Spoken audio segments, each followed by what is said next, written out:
Welcome to Steve's Vintage Model Builds, and this is a New Year's Day edition, although I'm recording it on Christmas night. It's just my wife and I and the cat. Everybody knows Jack from the Avatar. And so we're having roasted chicken, Brussels sprouts, roasted Brussels sprouts and carrots, mashed potatoes and gravy, and my wife's special Filipino fruit salad for dessert. So looking forward to that. The chicken's in the turbo oven, a relic from I think the 1980s. I can't even remember how old it is, but it still works great. And it's a monstrous thing, but it'll hold a turkey. In this case, it's just a chicken tonight. And I brined it overnight in salt water and a bit of soy sauce for color. And it always comes out super tasty and juicy when I do that. So if you've never brined your bird before, look it up and find out, because it makes such a huge difference. Okay, so like I said, this is going to be for release on New Year's Day, and I expect it'll be done with a live chat, and I hope people will join me for that. Again, it's Christmas night here, and since Christmas Eve, I'm up over 20 subscribers, so I'm up to 219 subscribers now. They seem to be coming fast and furious. I appreciate everybody who spends time with the channel, and extra appreciation for those who find it to be of enough value to subscribe. And so 2024 is going to be the 55th anniversary of the Apollo 11 mission to land men on the moon for the first time. And I picked this up. I showed this a little bit at the year-end video, the year-end review and stash show, but I'm going to do a full review on it today. And so it's the Revell 1/44 scale Apollo 11 Saturn V rocket, 50th anniversary moon landing edition, 1969 to 2019. So it's not that old a kit, and it's Revell. We'll talk about that a little more in a minute. But before getting this, I researched it, and it looks to be a pretty nice kit. Not perfect, but hey, what the heck. So we'll see what it's all about.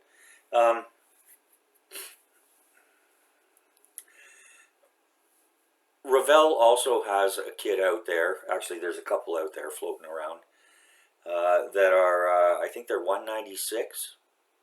Yeah, something like that, 196 scale. And it's probably best if you avoid those.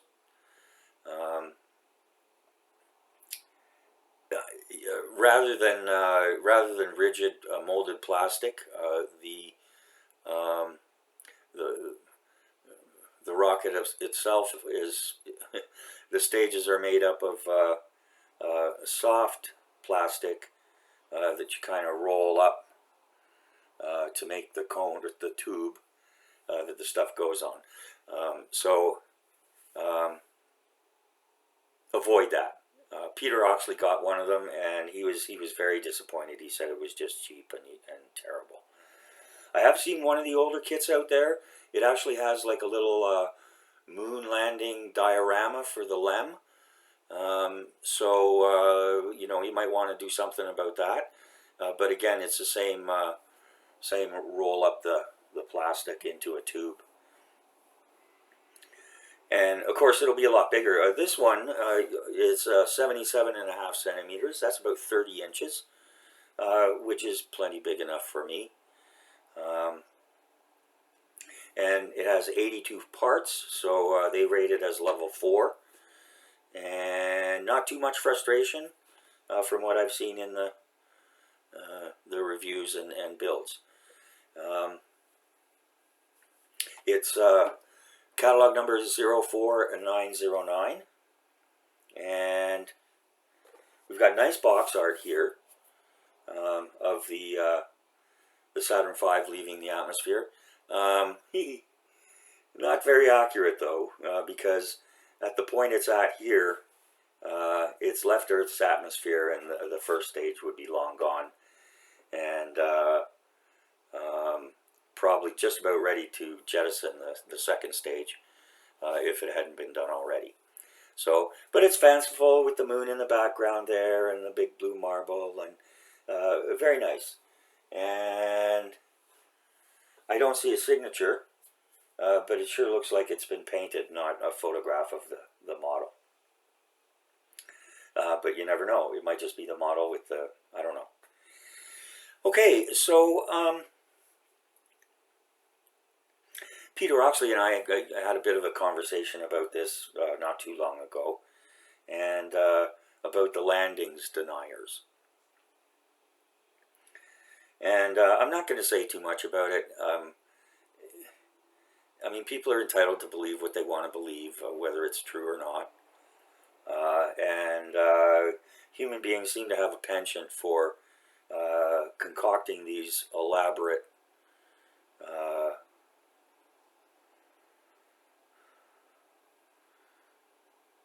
stories. I won't use the C word.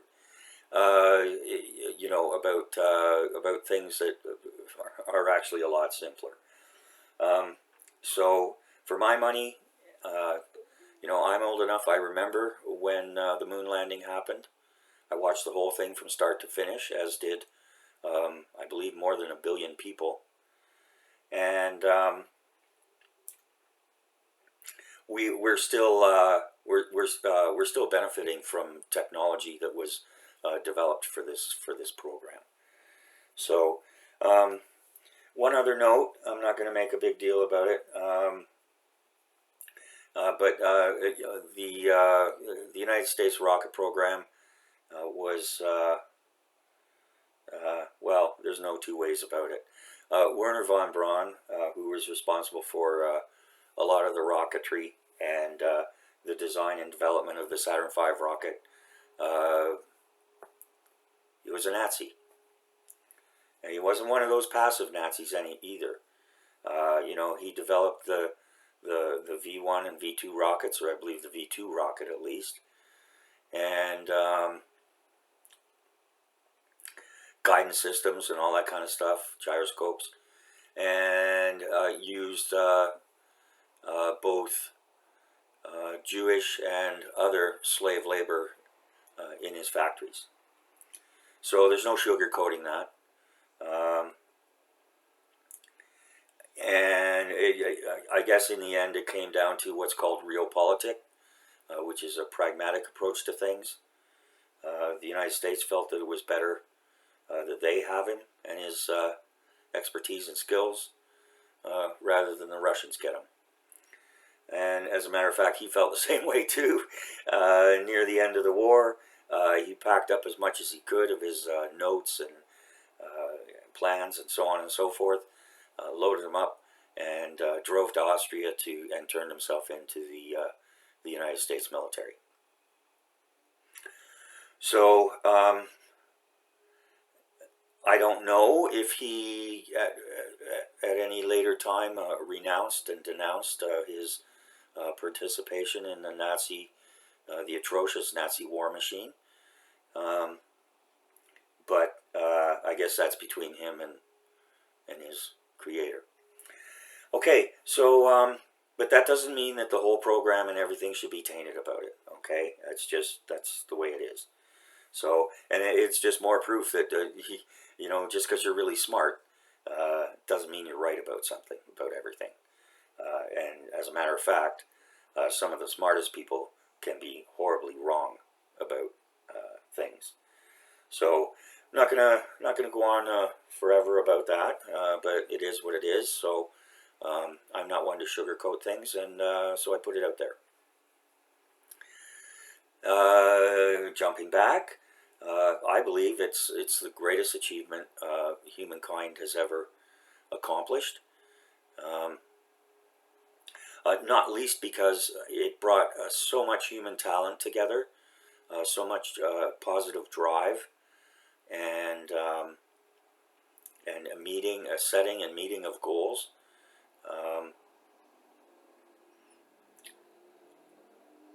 That it has been unmatched in our history. And even though we went to the moon many other times after that,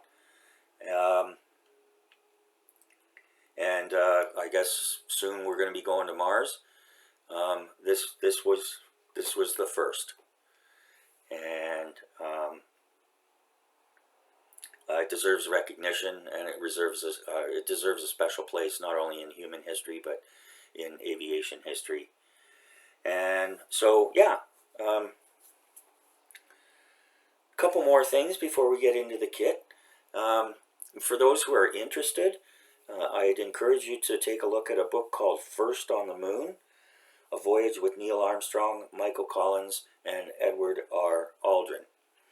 It's ISBN number 0316 051 608. That's 031 605 1608. And it's a start to finish, right? Basically from when the program was first conceived and the goals set. Goes through all the different development stages, everything that was that had to be done. It can be highly technical in some areas, but not difficult to understand. And yeah, I mean, it's a blast if you're, you know, if you're Mr. Engineer, wanting to know how things were done. Some other interesting little facts is that computers had very little to do with the design and accomplishment of the mission. Back at that time, computers were basically used to crunch numbers, you know, trajectories and azimuths and all that kind of stuff. But almost all of the design and manufacture and everything was done with slide rules and so forth, which makes it an even more remarkable achievement. And so that brings me to, let me just bring this up one sec.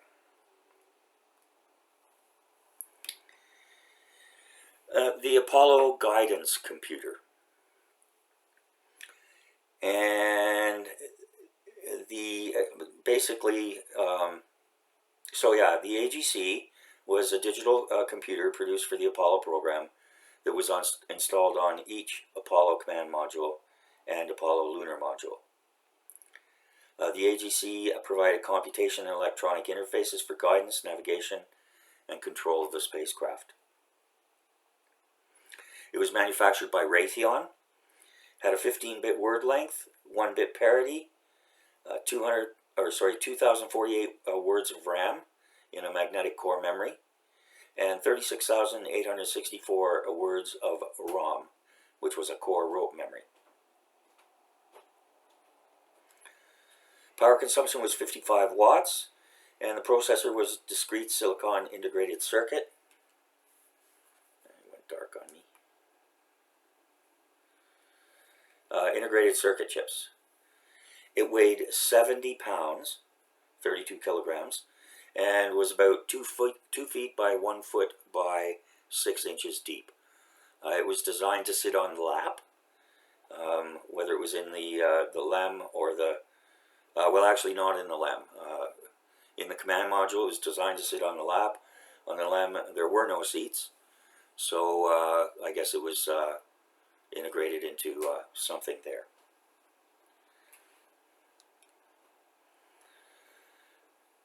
The interface was the DSKY, DSKY, and it was a very simple interface.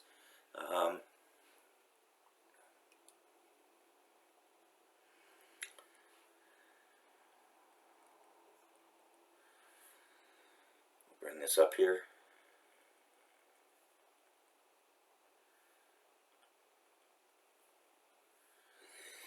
Okay, so it was a simple numerical keyboard, a row of status lights, and a set of lighted numerical indicators. Astronauts instructed the computer by keying in numerical codes as verb or noun sequence, such as, for example, display velocity. So if they wanted to see how fast they were going, they had to enter the verb display and then the noun velocity. So basically entering the verb was what you wanted the computer to do, and the noun was what you wanted the computer to do about. So a very simple piece of technology, but it got us there and back numerous times. Another interesting note is that although there were tragically three Apollo 1 astronauts died on the ground in a terrible fire, the United States never lost an astronaut in space until the space shuttle disaster. They did lose some astronauts in plane crashes. They would often fly in T-34s was the preferred aircraft, and they each had their own personal aircraft, and because they had to fly from back and forth, Florida to Texas, to Edwards Air Force Base, and so on and so forth. So that was the best and most practical way, and they were all pilots. So you know, it just made sense to do it that way. But yeah, unfortunately, there were some who were killed in crashes or other types of accidents. But the United States never lost a man in space. Okay, so enough historifying and glorifying. Let's take a look and see what we've got here.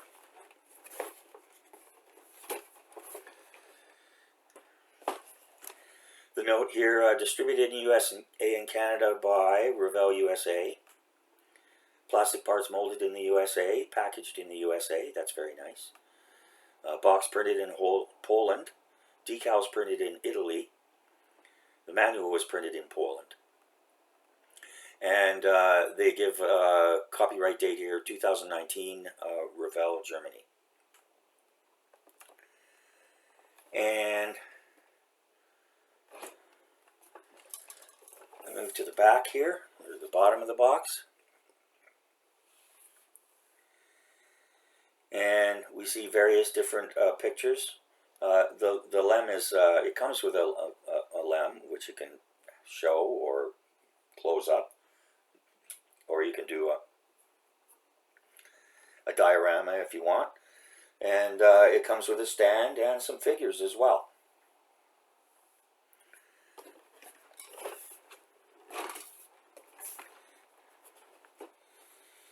And their notes read here at 9:32 a.m. on 16 July 1969. The gigantic Saturn V rocket was launched from Cape Canaveral at 09:32 hours. And started the most important journey in the history of mankind. The Saturn V consisted of three main stages. It was 110 meters high, that's 361 feet. Weighed 3,000 tons. It could carry a payload of 50 tons and reach a speed of 11.2 kilometers per second. That's 25,050 miles per hour. And the 394,000 kilometer, 244,800 mile journey to the moon took 72 hours. It includes the launch platform, final stage with 5 thruster nozzles, structured outer surfaces, second stage with 5 thrust nozzles, third stage with a single thrust nozzle, a detailed lunar module. I've seen it, it's not that detailed, but it's there. Opening protective shield over the lunar module. There's a surface module, command module are separate, emergency rescue rocket on the nose, and 3 figures to populate the launch platform.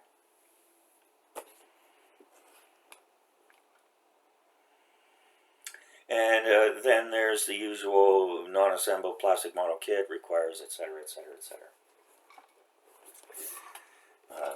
One nice thing with Revell kits is right on the outside of the box, they show you what paint you're going to need And of course they display some of their products, and there's a QR code for whatever QR codes are for. Okay, so let's take a look and see here.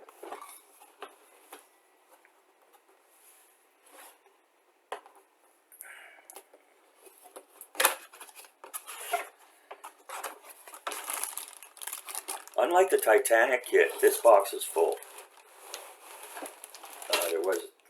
Stuff's not sliding around all over the place on it. Alright, so we get two big bags of sprues, and one is in metallic gray, the other is in white. We'll start with the metallic gray. I haven't opened these bags yet, but I'm gonna now. Okay.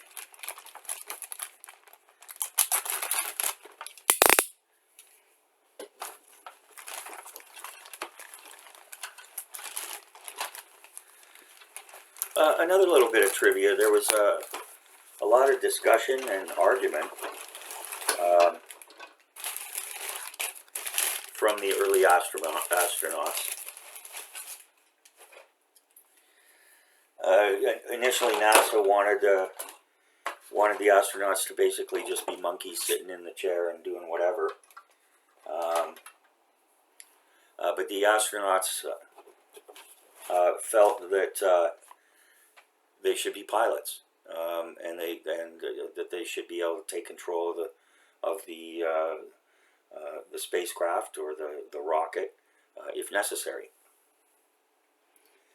And so there was a lot of discussion back and forth, a lot of argument. But the early astronauts stood their ground, and so yes, they were all pilots. Now, this turned out to be a good thing because when it was time to land the lunar module, when it was approaching the surface of the moon, the onboard computer system started to be overwhelmed, and was ready to shut down. Commander Armstrong made the decision. He cut out the computer, took the stick, and guided her in. The other thing was, too, that the place where the computer had selected was not really going to be suitable for landing. So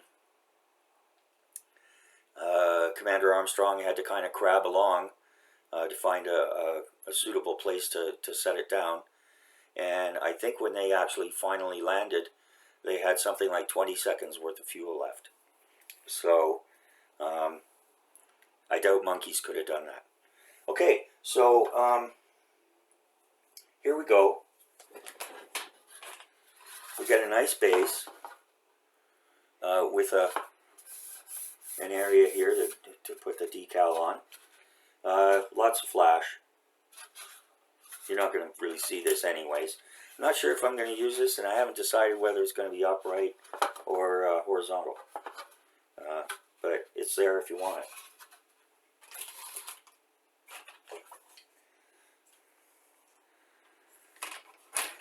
Second sprue here is the 5 nozzles on the gimbals, and then we've got other pieces for the assembly here.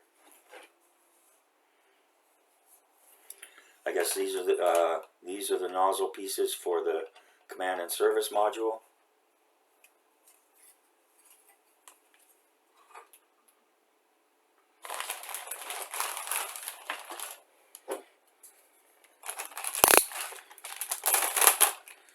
Now we get into the body of the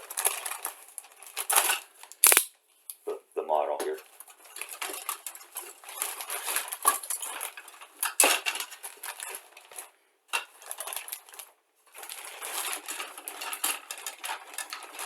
Oh, now come on.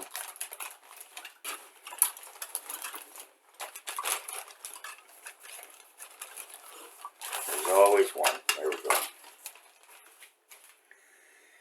Okay, and yeah, right off the bat here we can see, take this,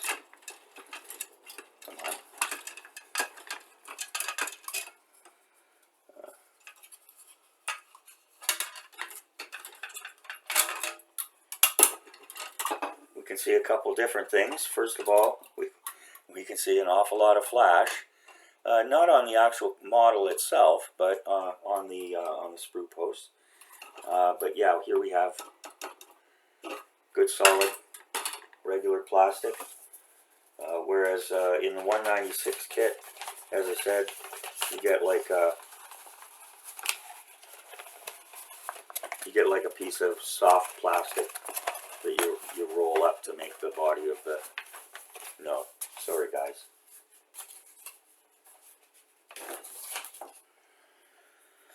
Okay, so yeah, so here we have the base of the rocket and the third stage.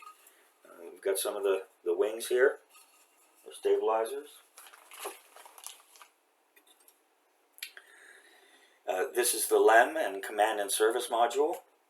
The command and service module has some very nice detail on it. I don't know if you can see it. Nice panel lines.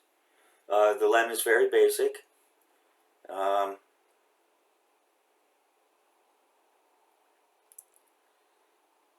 But it's nice that it's there. And here we have, this is for the second stage.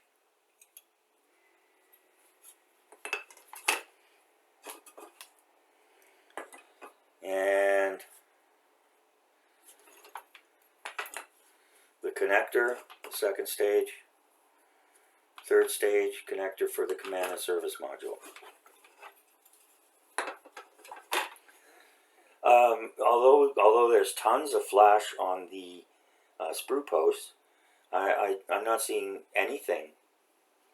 Maybe a tiny little bit on the actual parts themselves. So that's good stuff. All right, so here's the instructions. We got a nice big write-up, English and German, and a little bit of the story that I talked about, as well as some other little tidbits. Shows you the completed model with the, it says America's moon rocket, Apollo, Saturn.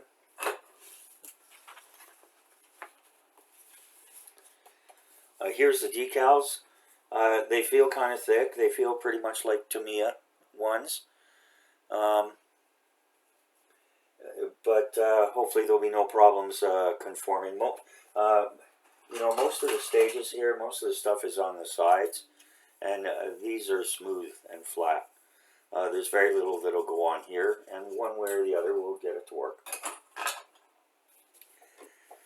And so, yeah, we get a full set of decals here. United States flags, all the little doodads here and there's. Very nice there. This is all the legal stuff. We know where that goes. Into the recycle, not the trash. Okay, so there we go. And it's the new style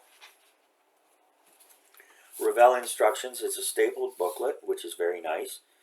And there's some space here to make notes.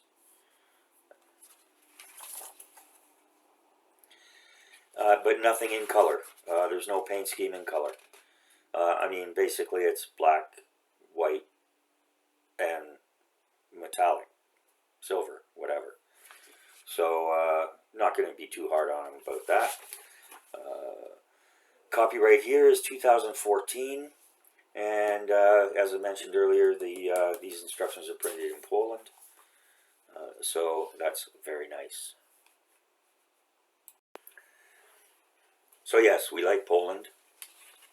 The Poles are wonderful people, and they're fierce fighters when they need to be, and they're also fiercely protective of their freedom and their democracy after being under the Soviet boot for so long. Okay, so we're going to open it up here. Read before you start. Again, we've got multiple languages. And, you know, it's the usual stuff. Soak the parts, read the instructions, dry fit, test fit, etc., etc., etc. And we've got some illustrations here on how to do stuff, cutting off the sprue, painting, whatever the case may be.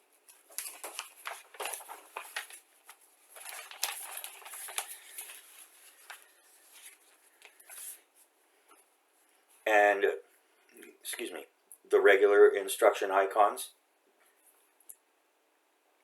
Everything pretty straightforward. Excuse me.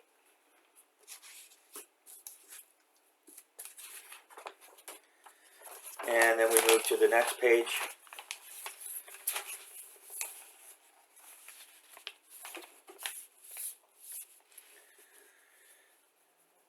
We've got the various different paints that are required, again in multiple languages.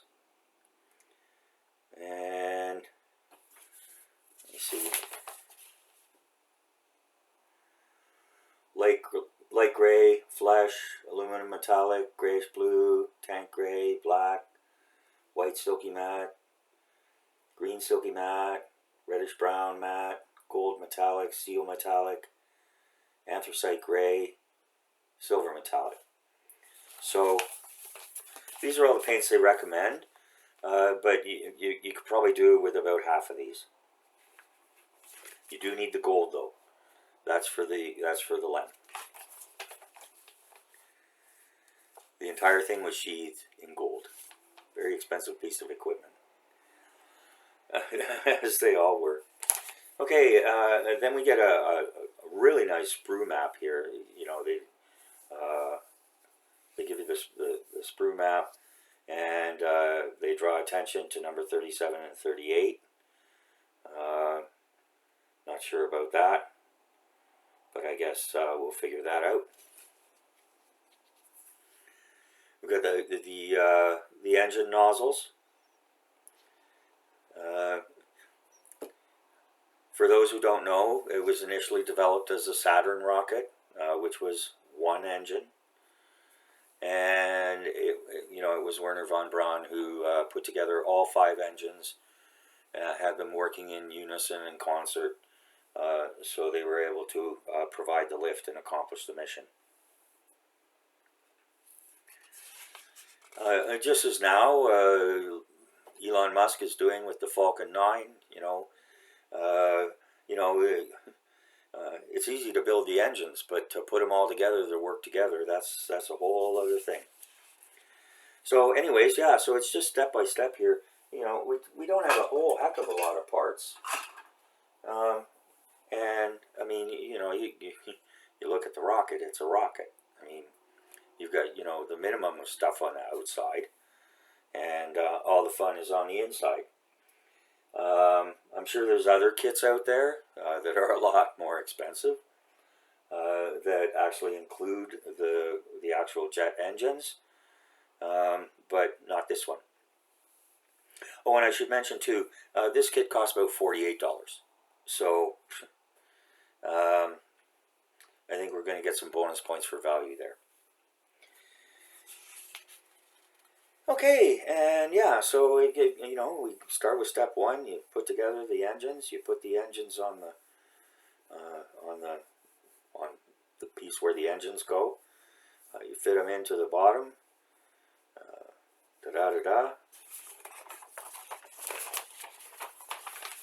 Nice big pictures here. Nice big numbers, which is great for old guys like me and most of us. And that's one knock I have about the Academy instructions.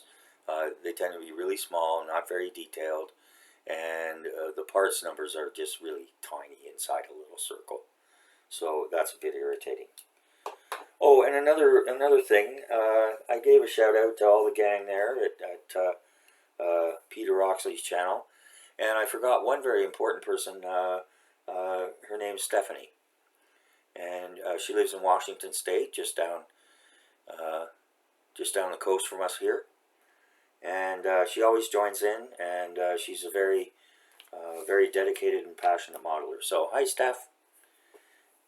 Hope you watch some of my videos.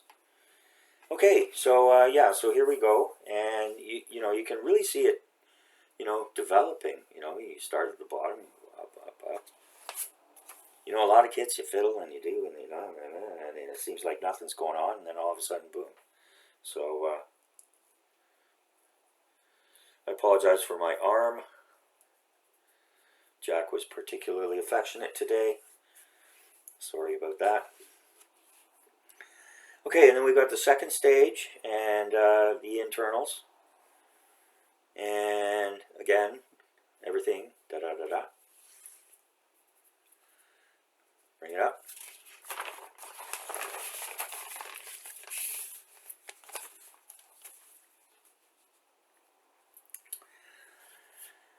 And so, yeah, everything step by step. I think the most difficult thing is going to be the lunar module, the lunar excursion module. And, oh, another note is the LEM, Lunar Excursion Module, was the first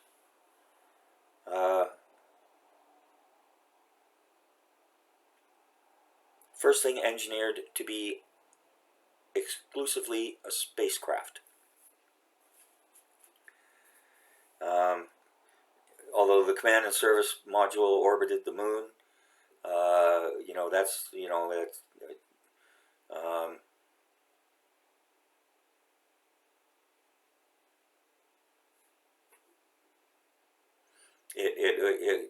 you know, it was pretty much the same as the rest of it, but the lunar excursion module was the first purpose engineered actual spacecraft. So yeah, so we go through here, and you've got the option. You can tuck the LEM in and close the whole thing up. Just have it as a monolithic thing, or you can open up the top. Of course, you can't put the escape tower on there, which probably wouldn't have been worth much anyways if the thing blew up, but it didn't, so there it is. And yeah, so I'm kind of thinking I'm going to do it. I'll see how it looks when it's finished. I mean, if it you know, if it looks too cheesy, then I'll just tuck it in and have it as a single thing.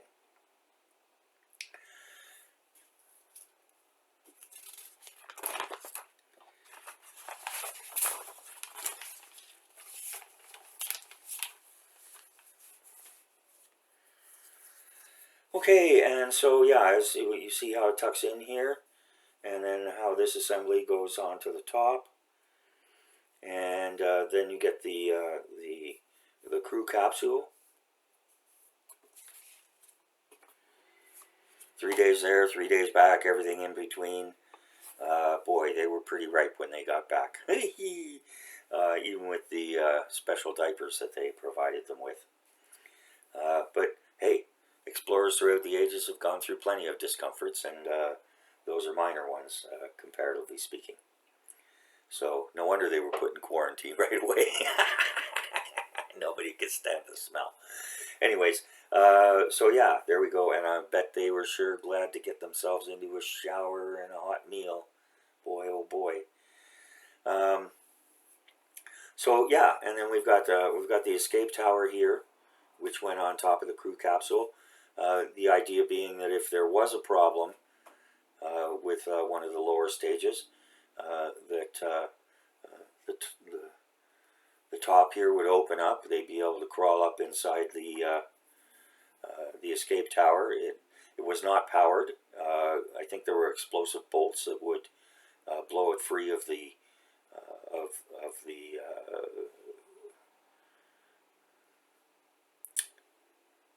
craft. But basically, it was just room for them to crawl into and a parachute up top to float them back down. I'm not aware of any example or case outside of testing where it was ever used. Okay, and yeah, so it shows here, you know, you can have it up or down, you know, you can have this open or closed. Like I said, my first thing is I think I will have it closed and the lunar module on a separate little thing. And then here, you know, the crew capsule, etc., etc.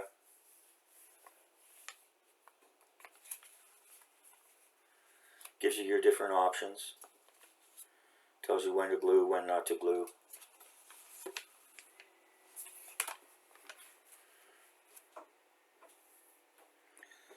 And then we come down to the final paint scheme, and it gives you all the different paint numbers.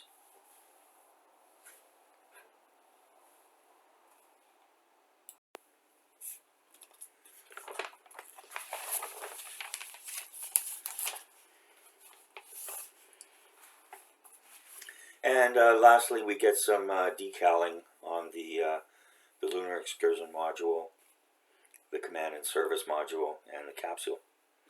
So 38 steps.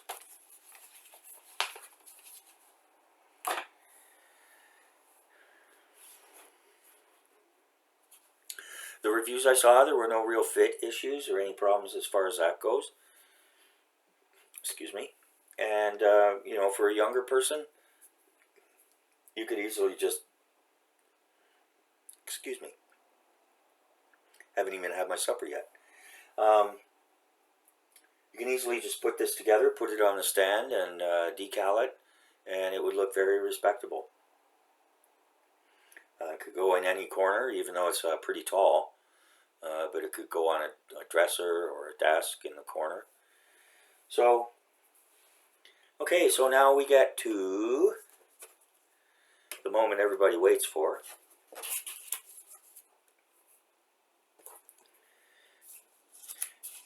I'm happy too that, you know, obviously people are liking my reviews and the way I do things. Still have to work on those ums and ahs. Okay, so packaging came from Amazon. External packaging was perfect. No problems whatsoever. There were no dents, no creases, no bangs, no punctures, nothing. So it was good there. The sprues I'm going to give 1.75. There is a lot of flash there on the sprues themselves, which is, you know, that doesn't really count. But there's also some flash on some of the other parts, so take a bit off there. For parts, the quality of the plastic looks good. The detail, it could be a little better, but for what it is, that's okay. Excuse me, that was my phone. It doesn't look to be any warped or broken parts.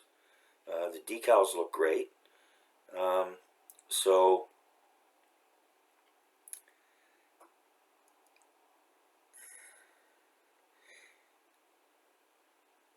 you know, there's not a lot of detail to show, although there could be more on the lunar excursion module. So that's going to be 2.75. And take a quarter point off for that. Instructions are great. There's nice notes and story on the craft itself. Instructions are clear. Got to take a quarter point off because there's no color. It would be nice, but you know, that's the way it is. They're laid out nicely.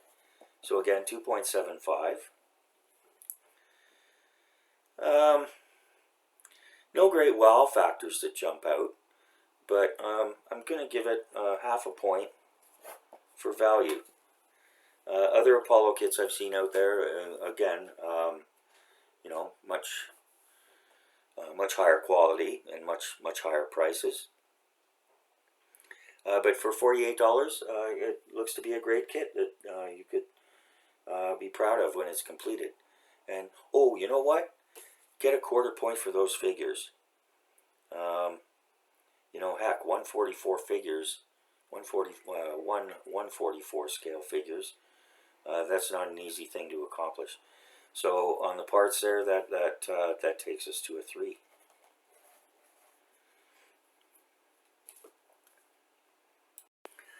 Okay, so that brings us up to 9 1/4 out of 12, which is very respectable. I mean, especially considering that 2 out of those 12 points are kind of optional and wow factor things. So yeah, great little kit. And again, just the caution, watch out for the 196. You know, if I'd be more, rather than getting the 196 with the little with the lunar excursion module diorama, I would much rather get this one and then get a separate kit for the lunar excursion module on the moon. So you know, it would cost a little extra money, but you're better off that way, I think. Okay, so thanks again to everybody. You know, it continues to amaze me how my subscribers keep going up, but I'm glad everybody's liking what they see, and I'm going to keep it up. And early in the year, it's going to be, because I'm not allowed to buy any more kits till I build some kits. That's from the High Command and the Finance Department. So you know, we're going to have some build reviews and lots more builds going on. Project X is still underway, and it's a real challenge, and we'll just have to wait and see how it all turns out. But I'll be showing you once it's all done, whether it's ugly, beautiful, or in between. Alright, so thanks again, and hope everybody has a safe and happy New Year, and all the best of health, happiness, and prosperity. Thanks again.